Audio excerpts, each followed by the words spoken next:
Numa decisão histórica, o Supremo Tribunal Federal decidiu descriminalizar o porte de maconha para uso pessoal. Os ministros também fixaram a quantidade máxima de 40 gramas para diferenciar o usuário do traficante. Na prática, agora quem for abordado com até essa quantidade não pode ser detido e nem responder criminalmente por isso. A decisão provocou reações. Os progressistas comemoraram esse pequeno avanço, que já foi adotado em outros 15 países do continente americano, como Canadá, Chile, México, Peru, Uruguai, Venezuela e Estados Unidos. Mas a ala conservadora, mais especificamente a extrema-direita, repudiou essa decisão, dizendo que a medida vai impulsionar o tráfico de drogas no país. A determinação também provocou instabilidade na relação entre Congresso e Supremo Tribunal Federal. O presidente da Câmara, Arthur Lira, criou uma comissão para debater o assunto e criar uma proposta contrária à decisão do STF. O Rodrigo Pacheco, presidente do Senado, disse que discorda da decisão, que, segundo ele, invade a competência do Congresso. E o próprio presidente Lula defendeu que a prerrogativa sobre a questão devia ser do Legislativo e não do Judiciário. Sexta-feira, 28 de junho de 2024.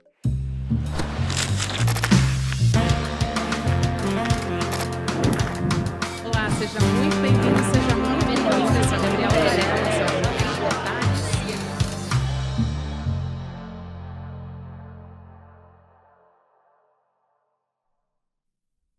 Olá, seja muito bem-vindo, seja muito bem-vinda. Eu sou a Gabriela Varela e esse é o Videocast em Detalhes. E aqui sempre com um convidado, uma convidada, a gente analisa uma temática ou uma notícia importante do momento.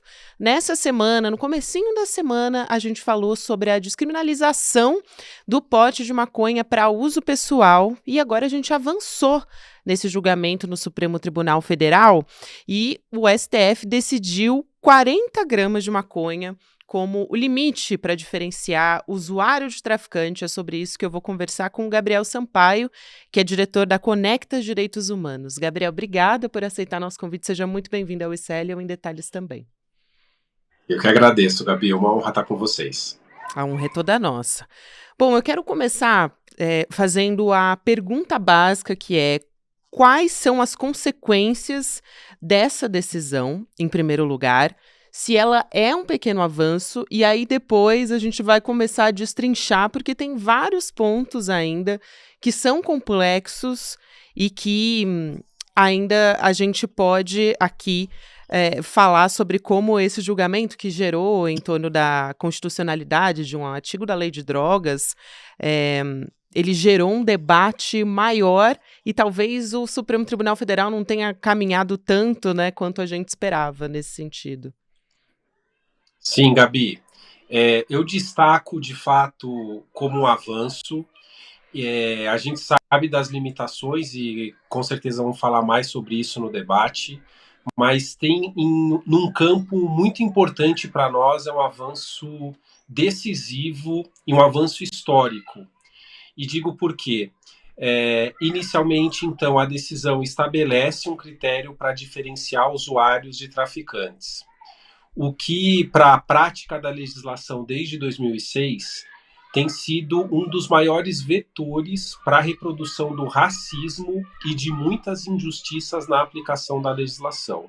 Então, esse efeito é um efeito muito importante para que toda a sociedade se aproprie, debate e defenda esse aspecto da decisão, inclusive da escalada e da tentativa de escalada sobre o tema feita pelo Congresso Nacional. Essa diferenciação é muito importante.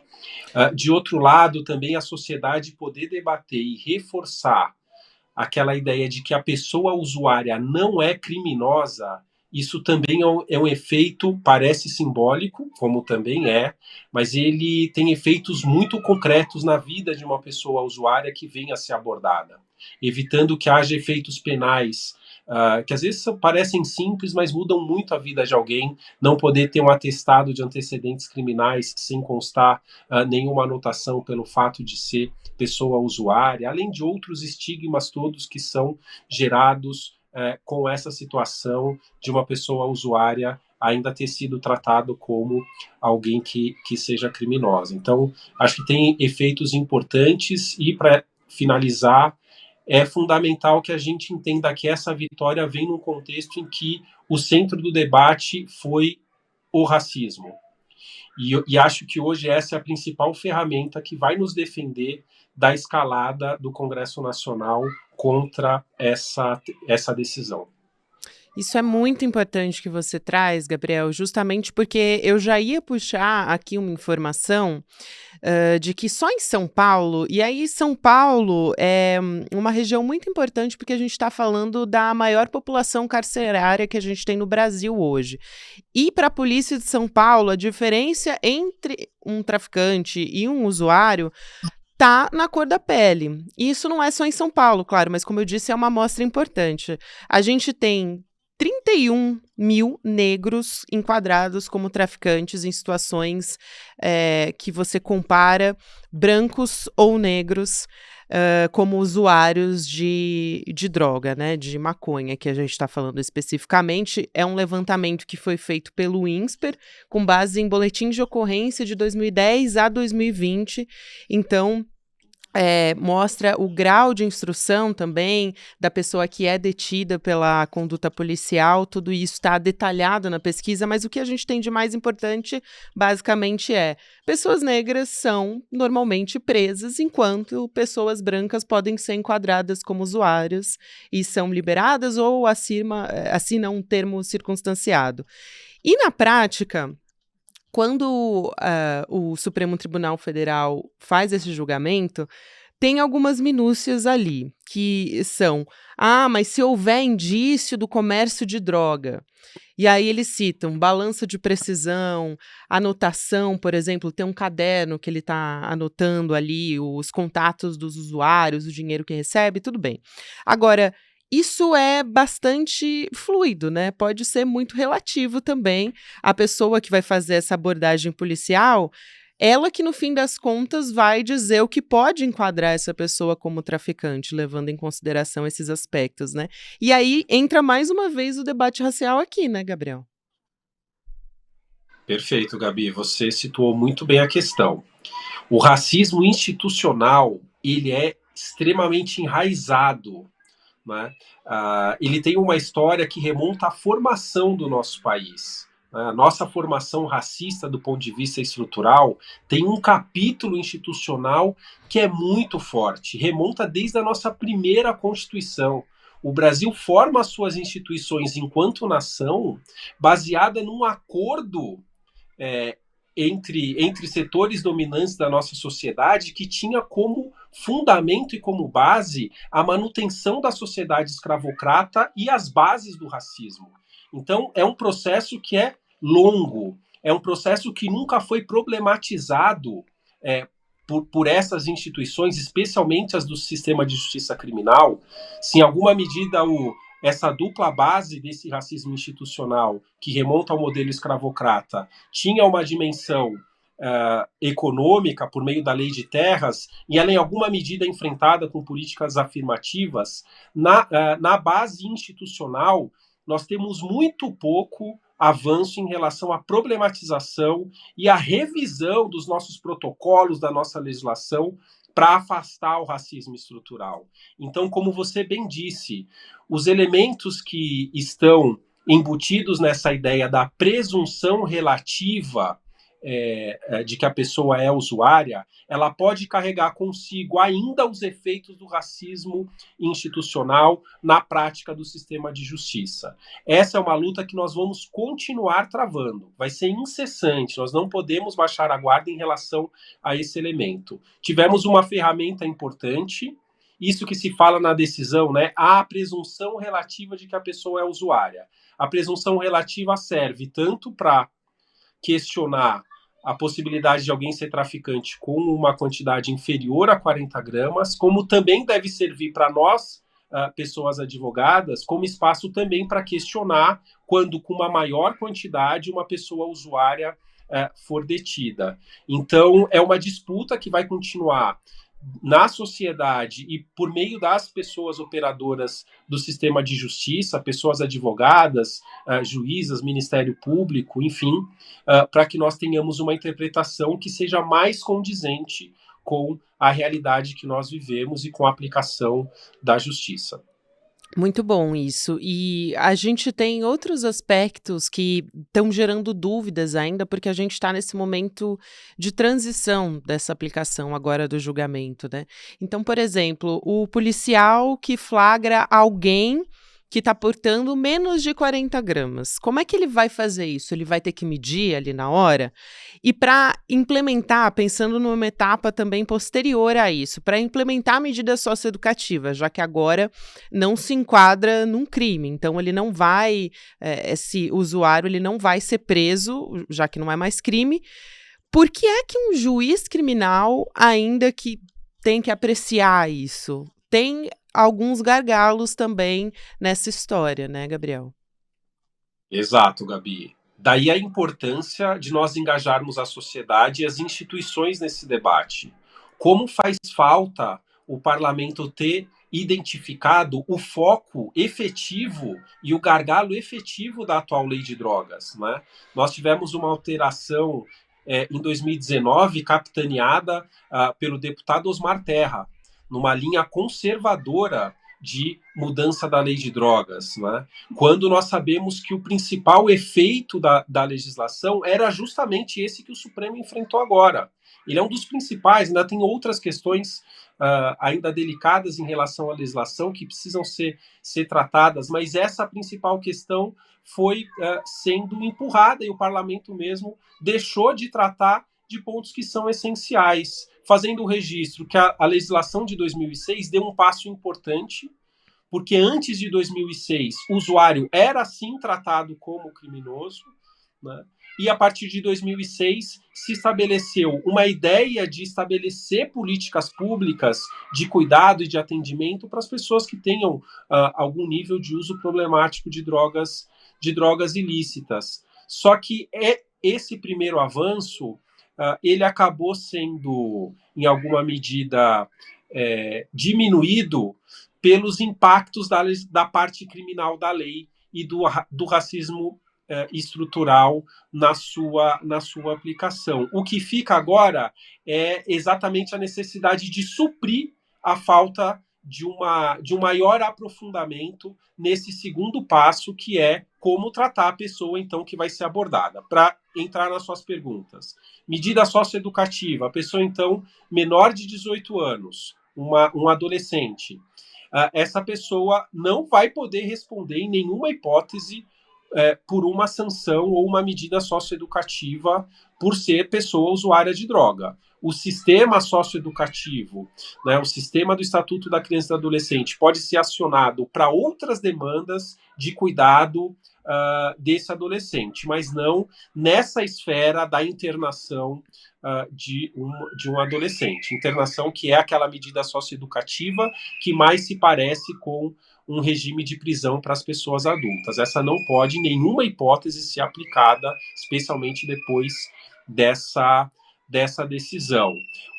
O policial que abordar alguém na rua, pela sequência do julgamento, os ministros deliberaram por manter um fluxo que é muito parecido com o que já existe hoje, como você lembrou. Então, o policial vai ter que tirar uma medida de quanto de fato há de droga, né, fazer a apreensão, isso tudo não há estrutura para que ele faça isso no local da abordagem.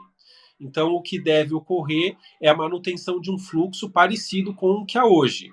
Encaminhamento à delegacia, lavratura de um termo circunstanciado, encaminhamento para o juizado especial criminal.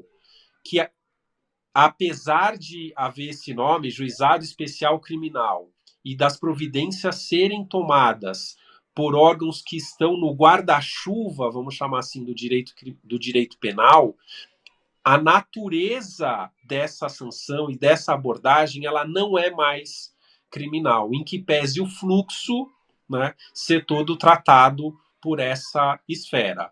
É provisório, porque o próprio Supremo trata que tanto os órgãos como o CNJ e outros que tenham competência para tratar da matéria, como o próprio Congresso Nacional, podem dispor de uma forma mais moderna de fazer esse fluxo em relação à pessoa usuária que seja abordada.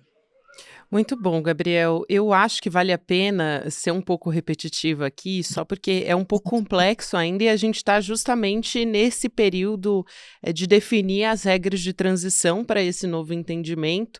E aí o Conselho Nacional de Justiça vai ter um papel importante nisso. Eu quero te perguntar mais ou menos como isso vai acontecer, quanto tempo que isso deve demorar, mais ou menos. Mas com essa decisão, então, uma pessoa que é flagrada com até 40 gramas de maconha ou 6 plantas fêmeas, ela não pode mais ser fichada.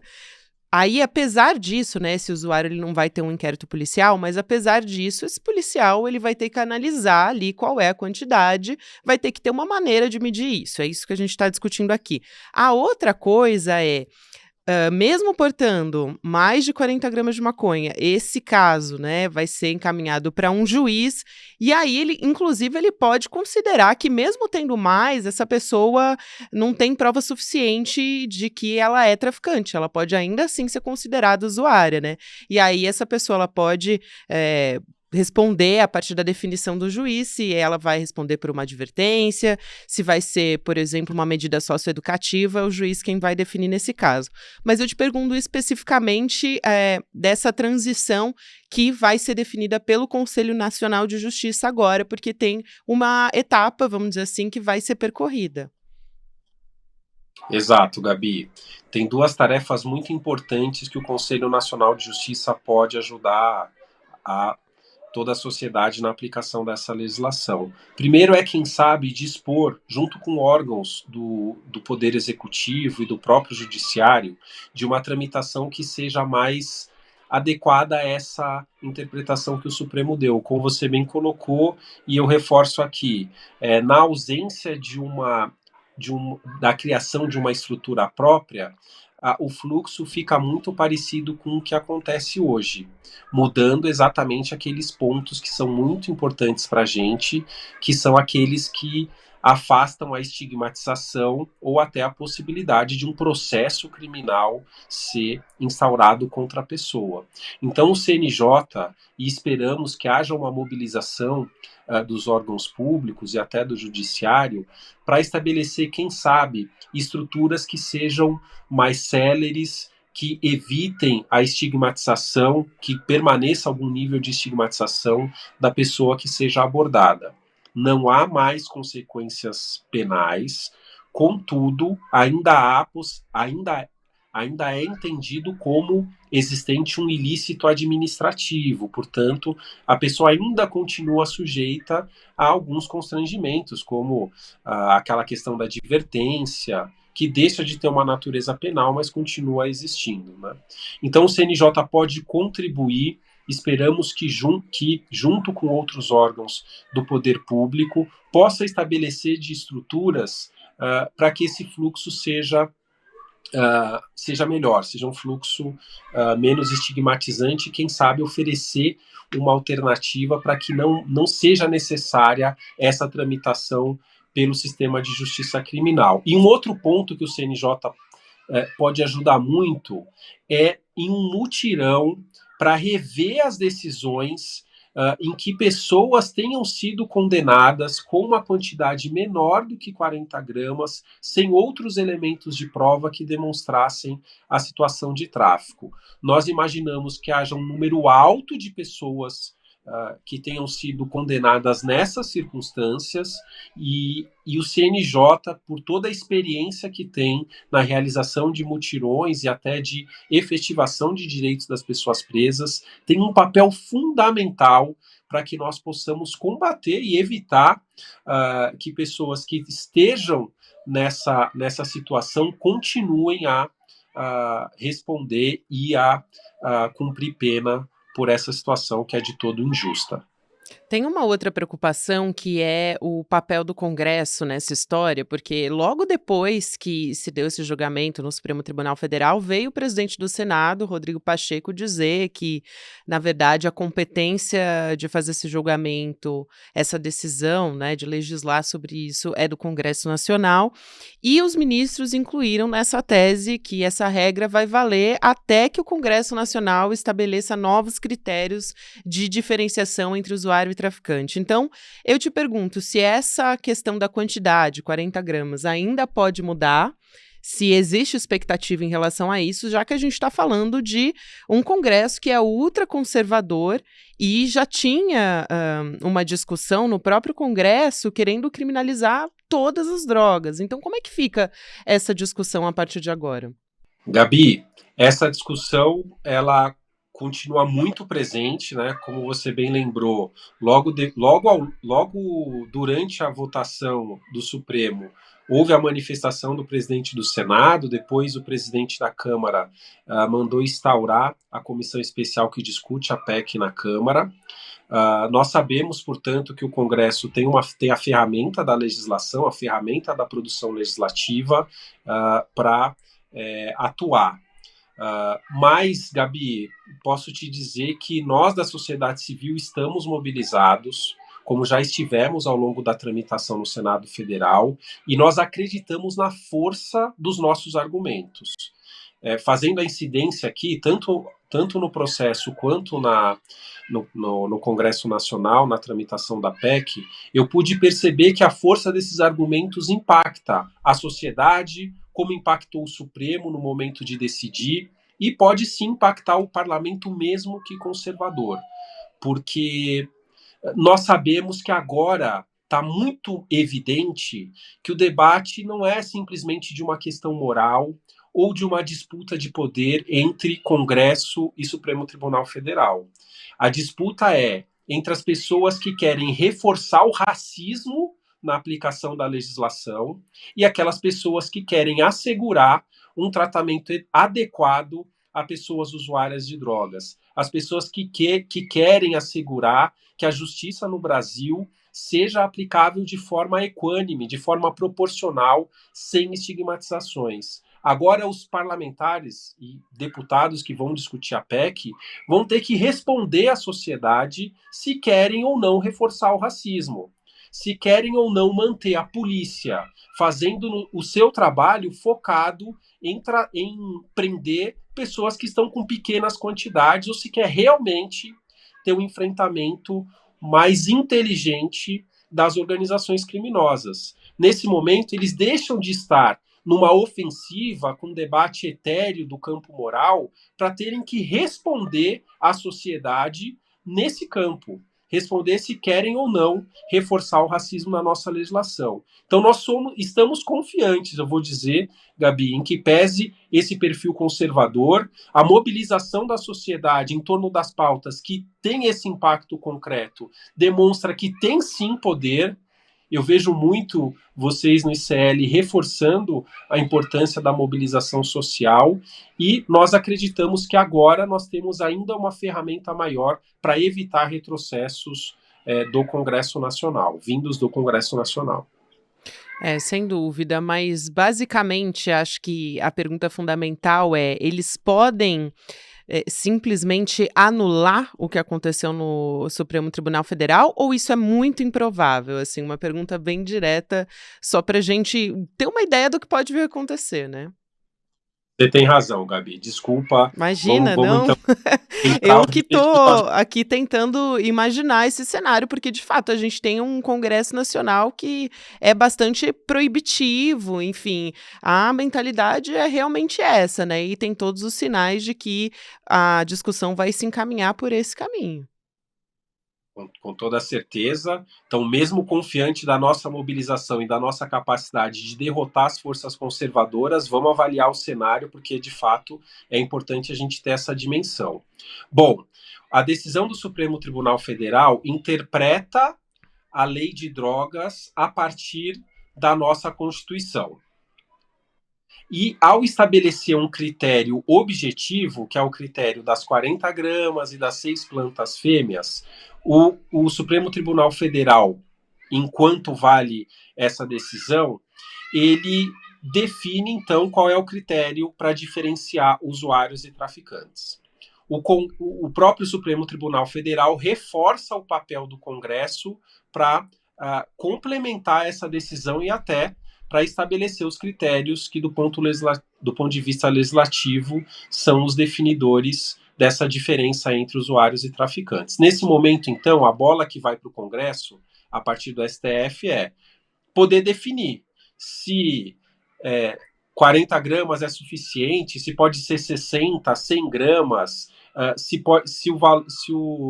a quantidade é menor, se a quantidade é maior, isso tudo, a bola está com o Congresso. Então, o Congresso pode, por meio de proposta legislativa, projeto de lei, trazer uma definição diferente da que o Supremo trouxe na decisão dessa semana, podendo ser para mais gramas, podendo ser para menos gramas, de acordo com o debate legislativo. Esse é um ponto. Bom, mas já há em tramitação no Congresso Nacional uma PEC, que quer mudar o parâmetro da Constituição, criar um parâmetro distinto daquele que o Supremo decidiu. Isso pode acontecer? Bom, ainda continuamos trabalhando para que isso não aconteça, mas se ocorrer, no parâmetro novo discutido pela PEC, muda um critério, ao nosso ver, inconstitucional, até que esse critério seja reconhecido como inconstitucional, pode valer essa lógica de que retomam-se os efeitos, de que sejam retomados os efeitos penais da legislação hoje em vigor. Então, tudo aquilo que nós falamos sobre a impossibilidade de uma pessoa usuária ter um atestado de antecedentes criminais sem registro, porque não há mais efeito penal, muda, né, volta ao status anterior. Isso, então, seria um impacto inicial de uma eventual mudança. Mas, em relação ao critério que diferencia usuário de traficante, mesmo com a promulgação eventual da PEC, esse critério não seria alterado, tanto porque o próprio texto da PEC reforça a necessidade dessa diferenciação, como também essa matéria ela deve ser tratada por meio de lei ordinária. Então, a PEC sozinha não altera o cenário dessa diferenciação. Obrigada. O Gabriel Sampaio, ele é diretor da Conecta Direitos Humanos, é advogado. Foi super didático aqui para a gente entender o que está em jogo a partir de agora, porque a gente ainda tem um caminho importante para percorrer, né, Gabriel? Mas a gente teve esse primeiro passo dado, que é também um avanço. É um avanço que durou muitos anos. Então, quero te agradecer muito aqui. É sempre um prazer te receber. Seja muito bem-vindo sempre, Gabriel. Até uma próxima. Obrigado, Gabi. Uma honra estar com vocês. Honra é toda nossa. Até mais. Aqui lembrando a você que a gente está chegando ao final dessa semana e na semana que vem a gente tem uma aula importantíssima sobre tecnologia, que também está sempre nas nossas discussões aqui no ICL, nos nossos debates.